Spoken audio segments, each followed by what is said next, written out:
নবরূপে নবসাজে শ্রাবণী মেলা 2026। এই যে শ্রাবণী মেলা জাতীয় উৎসবে জায়গা পেয়েছে তার জন্য একমাত্র কাণ্ডারি আমাদের রাজ্যের মুখ্যমন্ত্রী শুভেন্দু অধিকারী মহাশয়। এবারে শ্রাবণী মেলা নবরূপে নবসাজে কেন?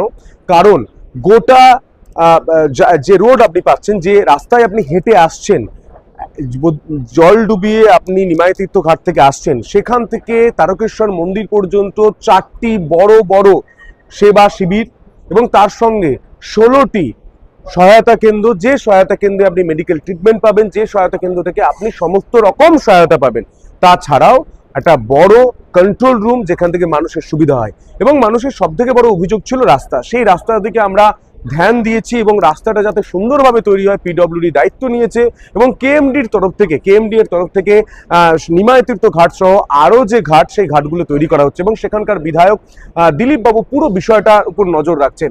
তারপরই আপনি যখন চাপদানি থেকে এগিয়ে আসছেন, তারপরই আপনার পড়ছে সিঙ্গুরের বিধায়ক তিনি নিজে উপস্থিত থেকে সেখানকার পরিস্থিতির উপর ধ্যান দিচ্ছেন এবং সেখানেও কিন্তু সেবা শিবির তৈরি হচ্ছে এবং সহায়তা কেন্দ্রও তৈরি হচ্ছে।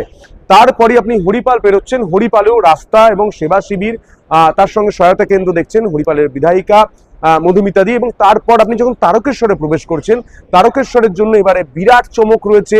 আমরা সাংস্কৃতিক অনুষ্ঠান যেমন করছি, তেমন আপনাদের সেবা যাতে সঠিকভাবে হয়, আপনাদের পায়ের যাতে ট্রিটমেন্ট ঠিক থাকে, পায়ের যে আঁচড় লাগছে, পায়ে যে ক্ষত হচ্ছে, পায়ের যে ব্যথা হচ্ছে, সেগুলোর জন্য নজর দেওয়ার জন্য মুখ্যমন্ত্রী নিজে থেকে বলেছেন যে পায়ের ট্রিটমেন্ট করার জন্য, থেরাপি করার জন্য ব্যবস্থা রাখতে হবে।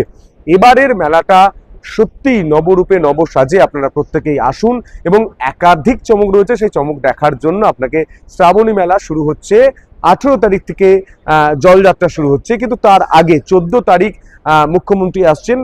তিনি জানিয়েছেন 15 তারিখ থেকে আমাদের যজ্ঞ রয়েছে, 15, 16, 17, 18, 19 একাধিক এর পরেও চমক রয়েছে এবং গোটা রাস্তায় চমক রয়েছে। সেটা দেখার জন্য আপনাকে আসতে হবে এই মেলাতে।